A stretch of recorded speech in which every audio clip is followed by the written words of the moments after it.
गुरु की निंदा करते हैं, गुरु पर दोष दृष्टि करते हैं, गुरु को वक्र दृष्टि से देखते हैं, क्रोध दृष्टि से, उन सबको यहां भयंकर वज्र तुल्य वाले जिनकी चोंच है, ऐसे पक्षी गिरा गिरा करके उनके अंगों को नोचते हैं, जबान, आंख और उनके शरीर के अंगों को। जितने निमेष तक उनके द्वारा ये जिह्वा जनित पाप हुआ है, उतने 1000 वर्ष तक उनको पक्षी नोचते हैं। जो नराधम बिना दोष के दो मित्रों में फूट डाल देते हैं, एक दूसरे की चुगली करके, पिता पुत्र स्वजन में भेद पैदा कर देते हैं। और जो पुरोहित, बहुत ध्यान देने योग्य बात, अनुष्ठान का संकल्प लेता लेकिन अनुष्ठान पूर्ण नहीं करता, जजमान को क्या पता। जो पुरोहित जजमान से नियत संख्या ले ली धन और अनुष्ठान पूरा नहीं किया, या जो अपनी माता और पिता का अपमान किया, जो अपनी शरणागत अपने अर्धांग विराजमान पाणी ग्रहण की हुई पत्नी का विविध प्रकार से अपमान और शोषण किया, वो यहां आरे से चीरे जाते हैं 1000 वर्ष तक। दिखाया, देखो ये बीच आरे से आराम आराम से एक एक अंग चीरे जाते हैं। उस पुरोहित को भी दंड मिलता है, उस पुत्र को दंड मिलता है जो माता पिता का अपमान, उस पति को दंड मिलता है जो पत्नी का शोषण, उस पत्नी को दंड मिलता है जो पति से छल करती है। आप खुली आंख इनकी दुर्गति देख सकते हैं।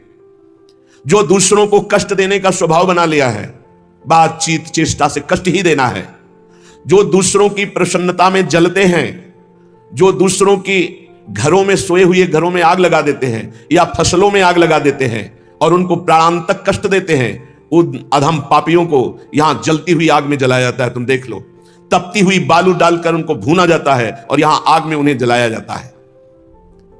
जो एक जगह निमंत्रण मिला, फिर दूसरी जगह निमंत्रण मिला, तो पहले निमंत्रण वाले को छोड़ करके दूसरे के यहां निमंत्रण पाकर फिर पहले वाले के यहां निमंत्रण पाने गया। ऐसा नहीं है, ये नर्क का कारण बन जाएगा। एक जगह निमंत्रण है, वहां गए, अगर हम भूखे हैं तो भूखे, नहीं मिला तो नहीं मिला, अब दूसरे दिन देखा जाएगा। 2, 3, 4 निमंत्रण, ऐसा नहीं। जो ब्रह्मर्षि किसी देव कार्य के लिए, पितृ कार्य के लिए यजमान के द्वारा निमंत्रित किया गया और वो दूसरी जगह भोजन कर लिया, दूसरे निमंत्रण को स्वीकार करके फिर उसके यहां भोजन करने गया, तो उसको यहां नरक में 2 टुकड़े करने वाला दंड मिलता। बार बार उसके 2 टुकड़े, ये बार बार बहुत जगह भंडारा, बहुत जगह निमंत्रण, ये ऐसा नहीं है। सिद्धांत है, तुम भूखे हो तो एक जगह चले जाओ और अपना पेट भरो, भजन करो। ये नहीं कि 5 जगह चले गए तो खूब दक्षिणा 5 जगह की मिली तो सुन लो।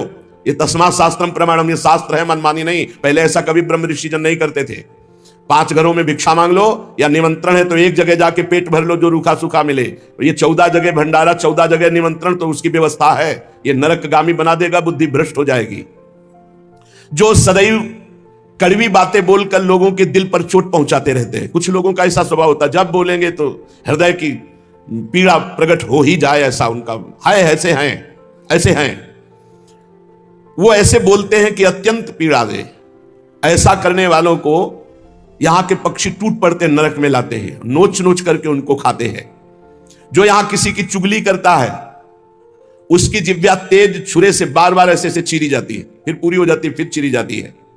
जिन्होंने उद्दंडतावश अपने पूज्य जनों का अनादर किया, उनको मारा, पीटा, गुरुजनों को, अपने गुरु को, माता को, पिता को, बाबा को, पितामह को, ये पूज्य जन है, ये गुरु के समान पूज्य है।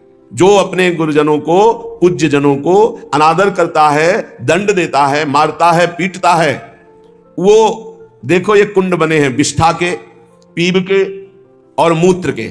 मूत्र का कुंड, विष्ठा का और पीब का, नीचे करके मुख उन्हीं कुंडों में डाल दिया जाता है, ऊपर से पैक कर दिया जाता है। हजारों वर्ष वही खाओ वही सड़ो, कितना भयानक कष्ट है। नीचे के मुख करके उसमें डाल दिया जाता है। जो लोग भोजन बनाने, बहुत ध्यान से सुनो, भोजन बनाना उद्देश्य रखो, यज्ञ है, यज्ञ के लिए भोजन बना रहे हैं, सबके हृदयों में भगवान है। पहले भोग लगाओ श्री भगवान का, फिर दरवाजे पर निकलो और आसपास झांक के देखो, कोई पशु पक्षी, कोई मनुष्य, कोई संत महात्मा, कोई भूखा तो नहीं दिखाई दे रहा। अगर एक गाय है, कुत्ता भी है, तो घर से जाओ, रोटी लाओ, पहले उसे डालो, भगवत स्वरूप मान करके पहले। फिर अपने घर में जो बड़े बूढ़े हैं सबसे पहले उनको पवाओ, बच्चे जो हैं उनको पवाओ। अच्छी अच्छी चीज तुम पालो, बड़े बूढ़े नहीं, अभी आगे आएगा, उनको भी दंड मिलता है। तो जो रसोई बनाए तो उसे भाग लगाना चाहिए, देवता का भाग, अतिथि का भाग, कौवे का भाग, गाय का भाग, और अपने जो पूर्व के बुजुर्ग जन हैं पहले उनकी सेवा। अच्छा जो भी रसोई बने, भगवान का भोग लगाया, दरवाजे तक गए, अतिथि को देखा, एक गौ के लिए ग्रास निकाला, एक कौवा पक्षी आदि के, जरूर जरूर ये नहीं निकालोगे तो पाप है। गीता जी में कहा जो अपने लिए पका के पाता है वो पाप पाता है। तो जो अभ्यागत अपने बुजुर्ग और अतिथि, अब कोई साधु महात्मा आया, माना कोई भी हो, वो दरवाजे में पुकारा, राधे श्याम, आप छुप नहीं सकते, आपको निकलना पड़ेगा। हाँ राधे राधे, क्या चाहिए, क्या सेवा करूं आपकी? आप जल पिएंगे, आप भोजन पाएंगे? नहीं मुझे पैसा चाहिए। वो नहीं दे सकता, खत्म खेल, आपका आदर हो गया। आप मृदु वचन में इतना तो बोल सकते हैं, राधे श्याम, आप इतना बोल सकते हैं, आप जल पिएंगे, आप रोटी पाएंगे, भोजन प्रसाद पाएंगे। नहीं मुझे रुपया चाहिए, नहीं मेरी श्रद्धा नहीं, मैं नहीं दे सकता, सामर्थ्य नहीं है, श्रद्धा नहीं है, कुछ भी आप कह दो उस पर चलेगा, पर आपको निकलना चाहिए। यदि आप छुपे रहे हो, आपके कान में आवाज आई आपके दरवाजे से भिक्षुक वापस जा रहा, तो आपके सुकृत नष्ट हो जाएंगे और आपको पाप लगेगा। ये धर्म है, अतिथि देवो भव। देना ना देना वो आपके ऊपर की बात है, लेकिन मृदु वचन, जल और भोजन, ये तीन तो प्राय सब नहीं, कुछ है एक फल दे दे। अगर वो कहता मुझे भूख लगी है, तो आप वहीं गेट के बाहर बैठिए, परिचय नहीं है इसलिए, घर में जो सदस्य पुरुष वर्ग का, उससे 2 रोटी भेज दीजिए। जो दुष्ट आए हुए अतिथि का अपमान कर देता है, अतिथि देवो भव, बड़ी महिमाएं गृहस्थ धर्म में अतिथि सेवा, साधु सेवा की, उसे यहां पीब चाट चाट के पवाई जाती है नरक में, उनका बुरा हाल होता है। बहुत सावधानी, इसीलिए धर्मात्मा पुरुष एक एक कार्य को बहुत धर्मपूर्वक, जो यहां दूसरे के भाग का अपहरण कर लेते हैं, अब अपने घर वालों के लिए अच्छे अच्छे लिए और संत महात्मा वैष्णव अतिथि के, तो बोले उसे दंड मिलता है, नरक में ला करके उससे विविध प्रकार से सताया जाता है। जब कोई अर्थार्थी शरणागत तुम्हारी शरण में आ जाए और तुम उसके साथ धोखा करो, तो यहां भी दंड मिलेगा और वहां भी दंड मिलेगा। तो कह रहे हैं जो आए हुए शरणागत के साथ छल करता है, तो यहां थूक, खखार, विष्ठा, इसके कुंड बने हैं, इनमें डाल दिया जाता है, आनंद ले।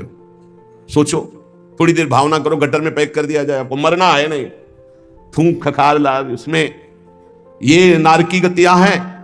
हे सुमति, बहुत ध्यान दीजिए, जो लोग झूठे मुंह और झूठे हाथ, देवता का स्पर्श, देवता को प्रणाम, गुरुजनों को प्रणाम, जो लोग ऐसा अपवित्र कार्य करते हैं, उनके हाथों को यहां यमराज तिल तिल भर करके काटते हैं। जैसे कोई सब्जी नहीं काटता, ऐसे बड़ी रफ्तार से, ऐसे बार बार काटते।